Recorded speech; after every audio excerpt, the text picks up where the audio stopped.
আল্লাহর নবীর গায়ে শক্তি নেই, সেই সময় বলছে আসসালাত আসসালাত ফীমা মালাকাত আইমানুকুম।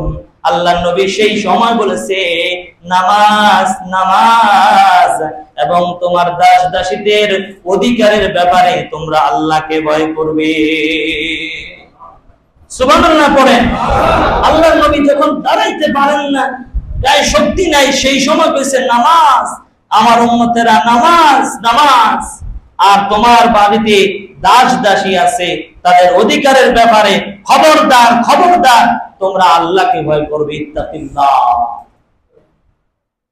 এরপর আরেকটা ওয়াকিয়া আসছে হাদিসের নিচে, হযরতে ওমর রাদিয়াল্লাহু আনহু নামাজ পড়াচ্ছিলেন।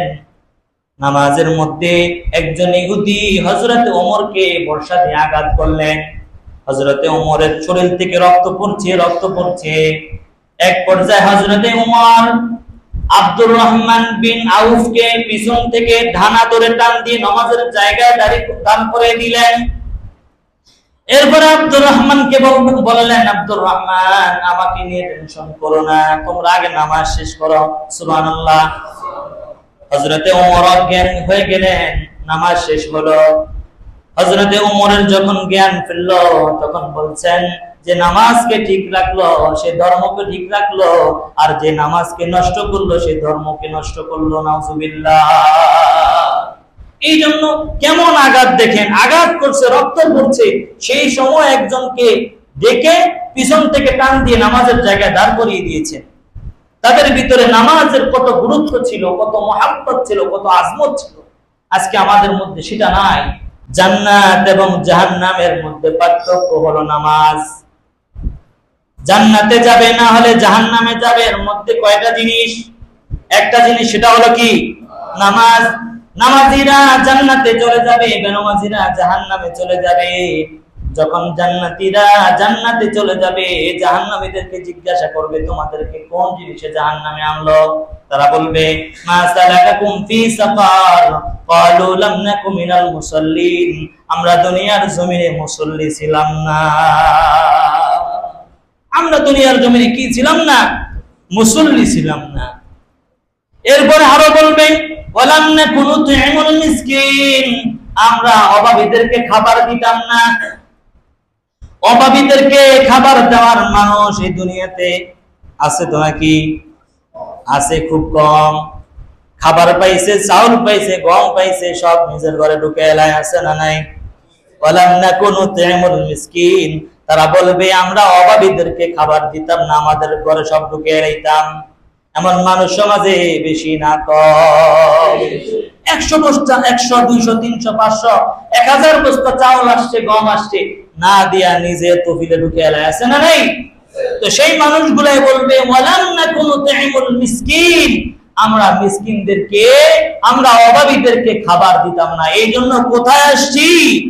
জাহান্নামে আসছি। এরপর আরো বলবে ওয়াকুন্না নাখুদু মাআল খায়িদিন, আরো বলবে যে আমরা ইসলামের সমালোচকদের সাথে আমরা সমালোচনা করতাম। ওয়াকুন্না নাখুদু মাআল খায়িদিন, ইসলামের সমালোচকদের সাথে আমরা সমালোচনা করতাম। ইসলামের সমালোচনাকারী আছে না নাই? তো তাহলে যারা ইসলামের সমালোচনা করবে তারা কোথায় যাবে? জাহান্নামে যাবে। এরপরে তারা বলবে ওয়াকুন্না নুকাযযিবু বিয়াউমিদ্দিন, আমরা কিয়ামতকে অস্বীকার করতাম। কিয়ামতকে কি করতাম? অস্বীকার করতাম। হাত্তা আতানাল ইয়াকিন, এর মধ্যে আমাদের মৃত্যু চলে আসছে। হযরত ইসমাঈল আলাইহিস সালাতু ওয়াস সালাম তার পরিবারের লোকদেরকে নামাজের নির্দেশ দিয়েছেন এবং যাকাতের নির্দেশ দিয়েছেন। শুধু নিজেরাই নামাজ পড়ে নাই, তাদের পরিবার পরিজনদেরকে নামাজের নির্দেশ দিয়েছেন। ওয়াকানা ইয়ামুরু আহলাহু বিস-সালাতি ওয়াজ-যাকাত, নামাজ এবং যাকাতের নির্দেশ দিয়েছেন। ওয়াকানা ইনদা রাব্বিহি মারদিয়া, ইসমাঈল আলাইহিস সালাতু ওয়াস সালাম ছিলেন রবের একেবারে পছন্দনীয়। সুবহানাল্লাহ। ইসমাঈল কি ছিলেন? রবের পছন্দনীয় ছিল। আর রব যদি পছন্দ নাই করতেন তাহলে ইব্রাহিম আলাইহিস সালাতু ওয়াস সালাম যে ইসমাঈলকে জবে দিতে গিয়েছিলেন তাহলে তো আল্লাহ তাআলা সেই বিধানটা বা সেটাই কার্যকর করে ফেলতেন। কথা বলেন ঠিক কি না? যেহেতু ইসমাঈল আলাইহিস সালাতু ওয়াস সালামকে আল্লাহ তাআলা পছন্দ করেন, ভালোবাসেন, এই জন্য সেও তার নিকটবর্তী। সুবহানাল্লাহ। তাহলে নবী এবং রাসূলদের শিক্ষা হলো তারা তাদের পরিবারদেরকে নামাজের এবং যাকাতের নির্দেশ দিয়েছেন। আমাদের ছেলে সন্তানদেরকে, আমাদের আহাল পরিবারদেরকে নামাজের নির্দেশ দেওয়া দরকার আছে না নাই? কি বলেন, আছে না নাই? আল্লাহর নবী সাল্লাল্লাহু আলাইহি ওয়াসাল্লাম বলেছেন যখন বয়স বাচ্চার 7 বছর হয় তখন নামাজের নির্দেশ দাও, ট্রেনিং করাও। যদি 7 বছরে অভ্যস্ত করাইতে না পারো তাহলে 10 বছর হইলে তাদেরকে বেতের আঘাত করা হইলো নামাজ পড়াও। সুবহানাল্লাহ পড়ে। এটা নির্দেশ দিয়েছেন কে? আল্লাহ। এই জন্য আমাদের উচিত হবে আমাদের সন্তানদেরকে 7 বছর অর্থাৎ তার আগে থেকে নামাজের প্র্যাকটিক্যাল করা, নামাজের ট্রেনিং করা। 10 বছরে যদি না পড়ে তাহলে বেতের আঘাত করা। কারণ 10 বছরের বাচ্চারা ম্যাক্সিমাম মা বাবার অনুগত থাকে। কি বলেন? বাবা মা ভয় দেখাইলে ভয় মানতে চায়, কাজ করতে চায় ভয় অনুযায়ী, কিন্তু যখন 18-20 হয়ে যায় তখন মা বাবার আর কমন মানে না। কি বলেন? মানে না। এই জন্য আমাদের উচিত হবে আমাদের বাচ্চাদের যখন বয়স 7 থেকে 10-12 এর মধ্যেই নামাজের প্র্যাকটিক্যাল দেওয়া, নামাজের হুকুম দেওয়া, তাগিদ দেওয়া, নামাজ নিয়ে নামাজের হুকুম আহকাম গুলোকে তার ভিতরে লাগিয়ে দেওয়া। এরপর হযরত মুসা আলাইহিস সালাতু ওয়াস সালামকে আল্লাহ তাআলা নামাজের নির্দেশ দিয়েছেন। আল্লাহ রাব্বুল আলামিন কোরআনে বলছেন, ইন্নী আনাল্লাহু লা ইলাহা ইল্লা আনা ফা'বুদুনি ওয়া আকিমিস সালাতা লিযিকরি ইন্নী আনাল্লাহু লা ইলাহা ইল্লা আনা ফা'বুদুনি।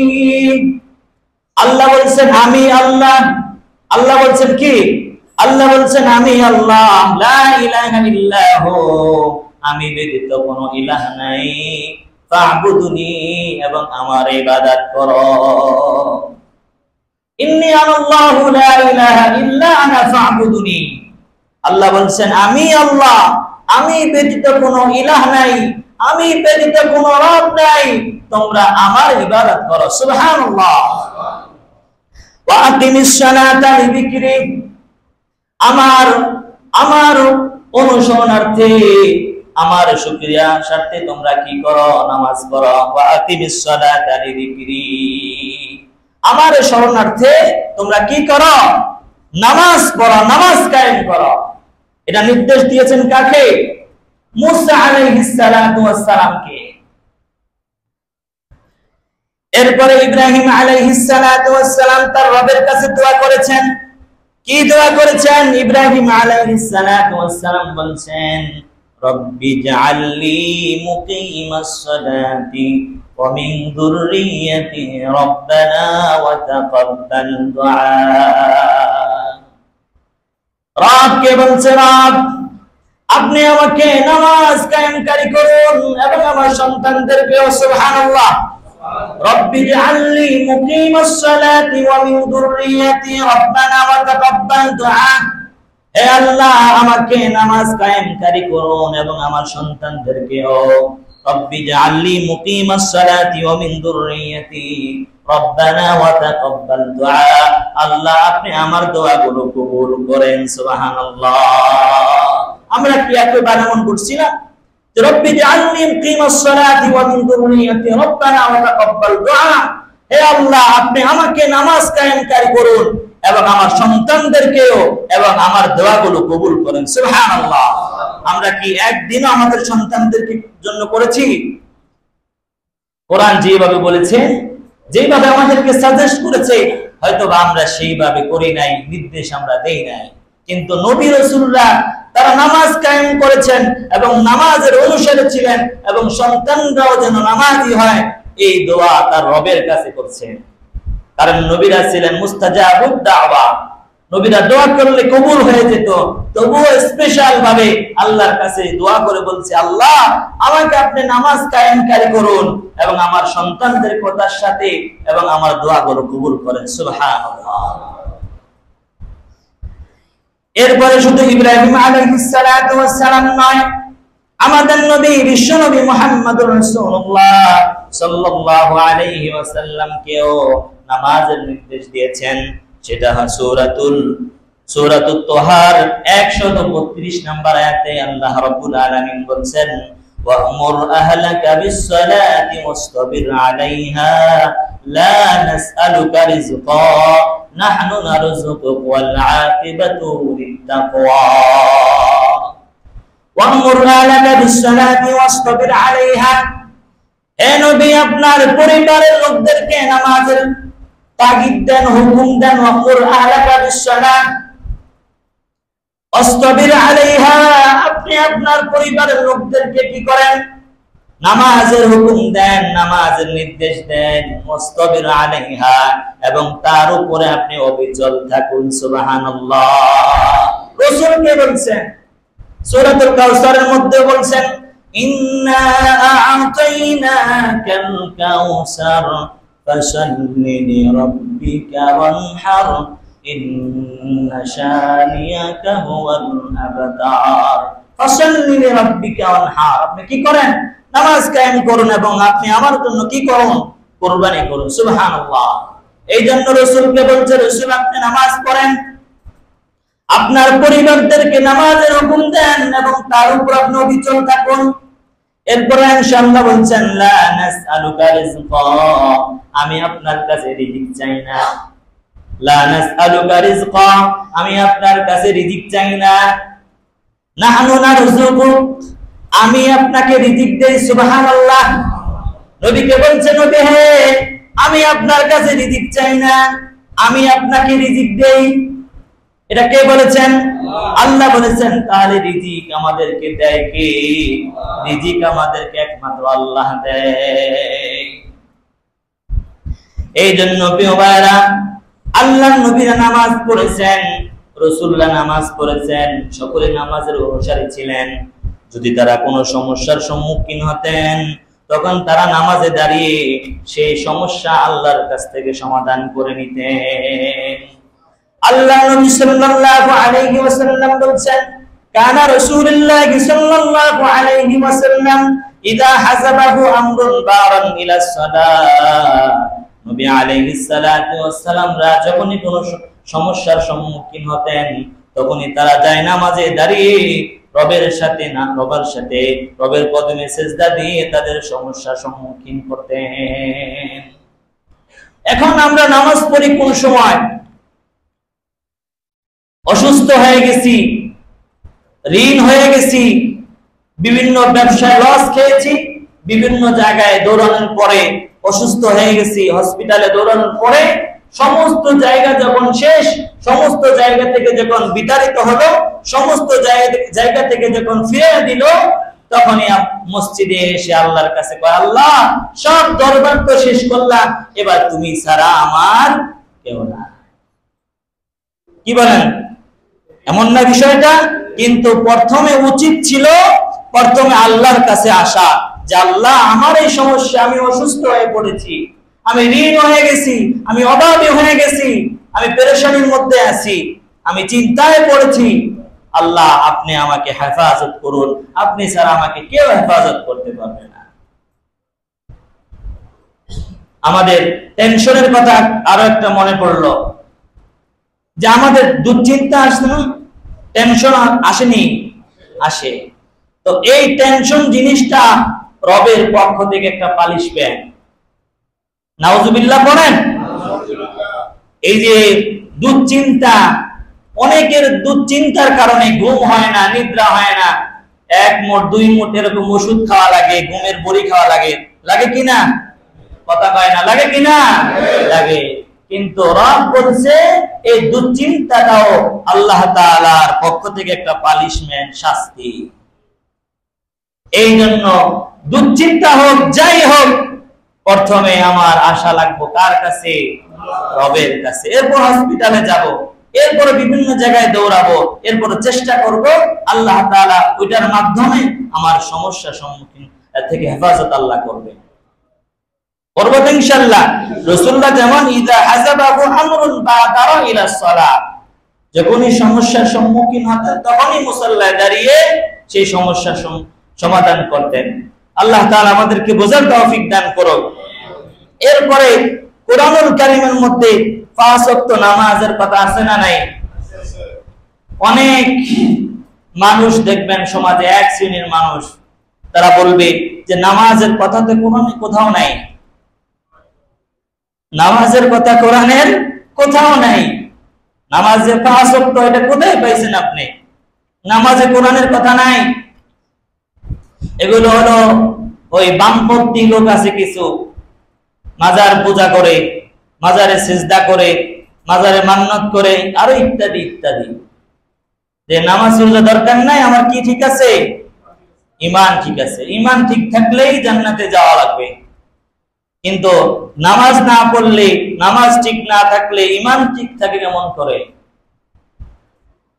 নামাজ যে 5 ওয়াক্ত আছে, নামাজ যে 5 ওয়াক্তের কথা আছে, সেটা সূরাতুল হুদের 114 নম্বর আয়াত আল্লাহ বলছেন। কোন সূরা?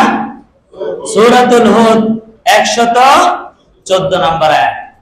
আল্লাহ সুবহানাহু ওয়া তাআলা বলছেন, ওয়া আকিমিস সালাতা তারাফাইন নাহারি ওয়া যুলাফাম মিনাল লাইল ইন্নাল হাসানাতি ইউযহিবুনাস সাইয়্যাত যালিকা যিকরা লিয-যাকিরিন। আল্লাহ বলছেন যে ওয়া আকিমিস সালাতা তারাফাইন নাহারি ওয়া যুলাফাম মিনাল লাইল, তোমরা নামাজ পড়ো দিনের 2 অংশে। কি অংশে? তোমরা নামাজ কায়েম করো দিনের 2 অংশে। প্রথম অংশ হলো ফজর এবং যোহর, দিনের শেষ অংশে পড়া হলো আসর, আবার রাতের প্রথম অংশে পড়া হলো মাগরিব এবং ইশা। সুবহানাল্লাহ। আরে সুবহানাল্লাহ, আরো জোরে করেন সুবহানাল্লাহ। তাহলে আয়াতখানা মনে রাখবেন যে সূরাতুল হুদের 114 নম্বর আয়াত, যেখানে আল্লাহ তাআলা 5 ওয়াক্ত নামাজের কথা বলেছেন। সুবহানাল্লাহ। এই জন্য আমাদের দায়িত্ব হলো কয় ওয়াক্ত নামাজ? 5 ওয়াক্ত নামাজ পড়ব ইনশাআল্লাহ। এরপর নামাজি ব্যক্তির মাকাম, নামাজি ব্যক্তির স্থান কোথায় হবে সেটা আল্লাহ তাআলা তার কোরআনুল কারীমের মধ্যে বলছেন। তার আগে আল্লাহ তাআলা প্রকৃত মুমিনের পরিচয় দিয়েছেন। আল্লাহ সুবহানাহু ওয়া তাআলা বলছেন, আল্লাযীনা ইউকিমুনাস সালাতা ওয়া মিম্মা রাযাকনাহুম ইউনফিকুন। আল্লাহ বলছেন, আল্লাযীনা ইউকিমুনাস সালাহ ওয়া মিম্মা রাযাকনাহুম ইউনফিকুন, যারা নামাজ কায়েম করে এবং আল্লাহ তাআলা যে রিজিক দিয়েছে তার থেকে ব্যয় করে। সুবহানাল্লাহ। প্রকৃত মুমিন এরা। আল্লাহ বলছেন, উলাইকা হুমুল মুমিনুনা হাক্কা। আল্লাহ তাআলা বলছেন প্রকৃত মুমিন হলো তারা, তাদের জন্য আল্লাহ তাআলা রেখেছেন লাহুম দারাজাতুন ইনদা রাব্বিহিম ওয়া মাগফিরাতুন ওয়া রিজকুন কারীম। আল্লাহ তাআলা সেই মানুষগুলোর জন্য আল্লাহ তাআলার পক্ষ থেকে তাদের জন্য রেখেছেন মর্যাদা, তাদের জন্য রেখেছেন ক্ষমা, তাদের জন্য রেখেছেন সম্মানিত রিজিক। সুবহানাল্লাহ। তাহলে আল্লাহ তাআলা প্রকৃত মুমিনের পরিচয় দিচ্ছেন যে যারা নামাজ কায়েম করে এবং তাদেরকে যে রিজিক দিয়েছি সেই রিজিক থেকে তারা ব্যয় করে, তারাই হলো প্রকৃত মুমিন। এরাই হলো প্রকৃত মুমিন। এটা আল্লাহ তাআলা কোরআনে তাদের পরিচয় দিচ্ছেন এবং তাদের জন্য রয়েছে সম্মান, তাদের জন্য রয়েছে মর্যাদা, তাদের জন্য রয়েছে ক্ষমা এবং তাদের জন্য রয়েছে ওয়ারিজকুম কারীম, সম্মানিত রিজিক। সুবহানাল্লাহ। এরপর আল্লাহ তাআলা জান্নাতি ব্যক্তিদের স্থান কোথায় হবে, নামাজি ব্যক্তিদের স্থান এবং জান্নাতি ব্যক্তিদের স্থান কোথায় হবে আল্লাহ তাআলা বলছেন, ওয়াল্লাযীনা হুম আলা সালাওয়াতিহিম حافظون أولئك هم الوارثون الذين يرثون الفردوس هم فيها خالدون الله رب العالمين বলেছেন والذين هم على صلواتهم يحافظون যারা নামাজকে হেফাজত করবে উলাইকা হুমুল ওয়ারিসুন তারা হবে অধিকারী। কোন জায়গার অধিকারী? আল্লাহ বলছেন আল্লাযীনা ইয়ারিথুনাল ফিরদাউস, তারা জান্নাতুল ফিরদাউসের অধিকারী। সুবহানাল্লাহ। অন্য জায়গায় আল্লাহ তাআলা বলছেন ওয়াল্লাযীনা হুম আলা সালাতিহিম ইউহাফিযুন উলাইকা ফি জান্নাতিন মুকরামুন, যারা তাদের নামাজকে হেফাজত করবে তারা আল্লাহ তাআলার জান্নাতে সম্মানিত হবে। তাহলে বুঝেছেন নামাজি ব্যক্তিদের অধিকার কোথায়? জান্নাতুল ফিরদাউস। আর নবী আলাইহিস সালাতু ওয়াস সালাম বলেছেন তোমরা যখন দোয়া করবে তোমরা জান্নাতুল ফিরদাউসের জন্য দোয়া করবে। সুবহানাল্লাহ। কারণ জান্নাতুল ফিরদাউসের উপরে আর কোনো ভিআইপি পারসন নাই। আমাদের দেশে বিভিন্ন পারসনের উপরে পারসন থাকে, আছে না? যেমন রেস্টুরেন্ট, 5 স্টার, আরো কত কি আছে। যেমন আমাদের লঞ্চের একটা বিষয় বলি, লঞ্চে মোটামুটি যারা যায় এদের টিকিট থাকে 500 টাকা, যারা নরমালে যায় এদের থাকে 1000 টাকা কেবিনে। আবার যারা আরো একটু ভিআইপিতে যায় থাকে 2000-2200। আবার সিঙ্গেলে আবার এফসিতে ভিআইপি 6000, 12000, 20000 টাকা কেবিন থাকে। এর 20000 টাকার উপর আর লঞ্চে আর ভিআইপি কেবিন নাই। তাহলে আল্লাহ তাআলা বলেছেন উলাইকা ফি জান্নাতিন মুকরামুন আল্লাযীনা ইয়ারিথুনাল ফিরদাউস, যারা নামাজি হবে তারা অধিকারী হবে কোথাকার? জান্নাতুল ফিরদাউসের। সুবহানাল্লাহ। তাহলে নামাজ পড়া দরকার আছে না ছাড়া দরকার আছে? কথা কয় না? ইনশাআল্লাহ আগামীকাল ফজরে যেন এই নিস্তারার মানুষগুলো যেন আমি ফজরে পাই। তাহলে বুঝবো যে নামাজের আসলেই দরকার আছে। আর বয়ানে কাজ হইছে। বয়ানে কি হইছে? বয়ানে কাজ হইছে। যদি এই মানুষগুলো, কারণ উপরে দোতলা আছে, 3 তলা আছে, 4 তলা আছে, এগুলো আমার দরকার নাই, আমার শুধু এই নিচতলার এগুলো হইলেই যথেষ্ট। কি বলেন আপনারা? যদি এই আগামীকাল ফজরে তখন মানুষ হয় তাহলে বুঝুন যে নামাজের দরকার আছে। আর না হলে বুঝবো কি আসলে এগুলো ভুয়া। এগুলো কি? এগুলো ভুয়া, দরকার নাই। কারণ কথার সাথে যদি কাজের মিল না থাকে তাহলে সেটা কি সঠিক না ঠিক? ঠিক। আবার রাগ হয় না ভুয়া কইছি দিকা, ভুয়া নিয়ে কিন্তু অনেক স্লোগানও চলছে। আল্লাহ তাআলা বোঝার তৌফিক দান করুন।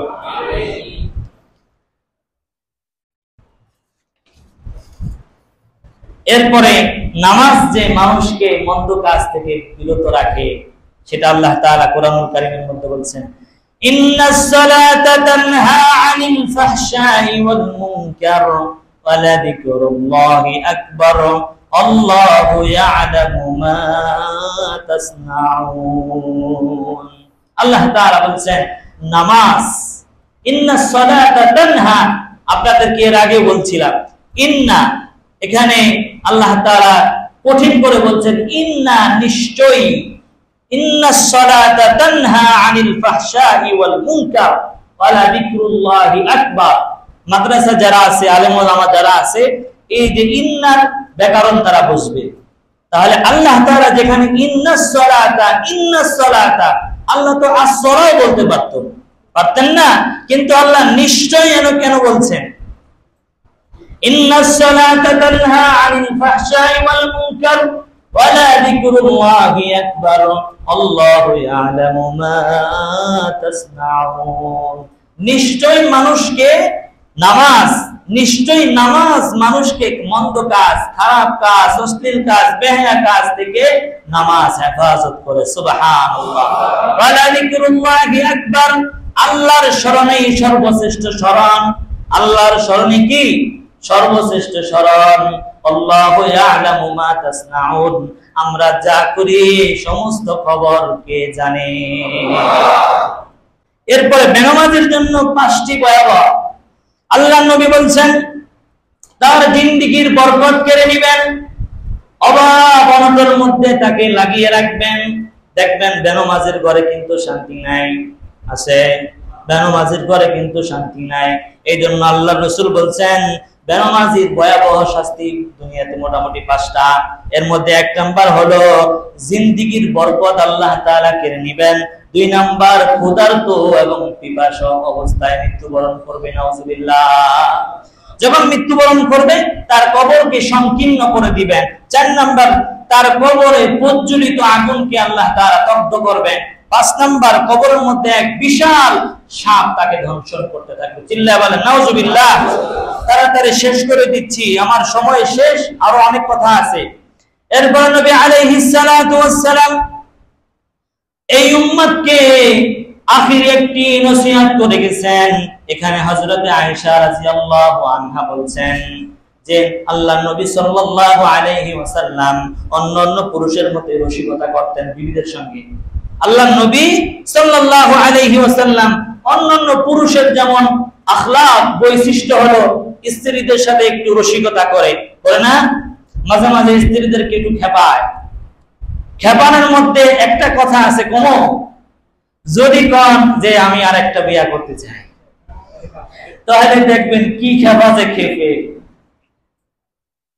যদি মনে কর যাই কন আর না কন, যদি কন আমি আর একটা বিয়ে করতে চাই, আর একটা বিয়ে আমি করবো, আমি দেখছি, দেখবেন কি খেপা খেপে। মোটামুটি তেলে আর আগুনে যদি লাগাই দেয় যেমন সেম। এটা হুজুর বলেন আর মৌলানা বলেন, মুফতি সাহেব বলেন, সবার ব্যাপারে একই মাসালা। যদি বলে আর একটা বিয়ে করবো তাহলে শেষ। তাহলে আল্লাহ নবী সাল্লাল্লাহু আলাইহি ওয়াসাল্লাম স্ত্রীদের সঙ্গে কি করতেন? মজা করতেন, ঠাট্টা করতেন, যেগুলো শরিয়া সম্মতি অনুমতি দেয় এমন ঠাট্টা মজা করতেন, রসিকতা করতেন। এবং আল্লাহ নবী সাল্লাল্লাহু আলাইহি ওয়াসাল্লাম ঘরের বিবিদের সাথে কাজ করতেন। সুবহানাল্লাহ। যুদ্ধ থেকে আসছে, এখনো আয়েশা দেখতেছেন তরকারি কাটতেছেন, আয়েশার সাথে তরকারি কাটা লেগে যেতেন, ওই যুদ্ধের তরবারি দিয়ে শুরু করতেন। সুবহানাল্লাহ। আর আমাদের অবস্থা কি প্রিয় ভাইরা? কামে থেকে আসছে, ভাত পাই নাই কেন, অমনি লাঠিটা পিটানো শুরু করে। কথা বলেন ঠিক কিনা? আল্লাহর নবী যুদ্ধ থেকে আসছেন, বুঝেন যুদ্ধের ময়দানটা সহজ না কঠিন? আন্দোলন চলে যায়, দেখেন অবস্থা সহজ না কঠিন? কঠিন, কাউকে ছাড় দেয় না। তাহলে যুদ্ধের ময়দানটা অনেক কঠিন ছিল, আল্লাহর নবী সেখান থেকে আসার পরেও ঘরে বিবিদের সঙ্গে কাজ করতেন। সুবহানাল্লাহ। তো আয়েশা রাদিয়াল্লাহু আনহা বলছেন যে আল্লাহর নবী যখন আযান শুনতেন তখন আল্লাহর নবীর নাক মুখ চেহারা লাল হয়ে যেতেন। আল্লাহর নবী সাল্লাল্লাহু আলাইহি ওয়াসাল্লাম আর কোনো কথা বলতেন না, মনে হয় আমাকে আর কোনোদিন সে দেখেই নাই, আমাকে সে চিনিই না। আল্লাহু আকবার। নামাজের আযান হলে আল্লাহর নবীর অবস্থা চেঞ্জ হয়ে যেতেন, তার মুখ লাল হয়ে যেতেন, চেহারার মধ্যে পরিবর্তন চলে আসতেন। কখন তার রবের সামনে, কখন তার রবের কাছে হাজিরা দিবে। সুবহানাল্লাহ। তো আল্লাহর নবী সাল্লাল্লাহু আলাইহি ওয়াসাল্লামের আখিরি ওসিয়ত ছিল, আল্লাহর নবী যখন তার জীবন দশায় বার্ধক্যের মধ্যে চলে আসলেন, যখন আল্লাহর নবী আর দাঁড়াইতে পারেন না, আল্লাহর নবীকে দুইজন সাহাবীর কাঁধের মধ্যে ভর করে দাঁড়িয়েছেন। আল্লাহর নবী দাঁড়াইতে পারেন না, তার গায়ে শক্তি নেই। দুইজন সাহাবীর কাঁধের মধ্যে ভর করে দাঁড়িয়ে কি যেন মেন করে বলছেন না, সালাত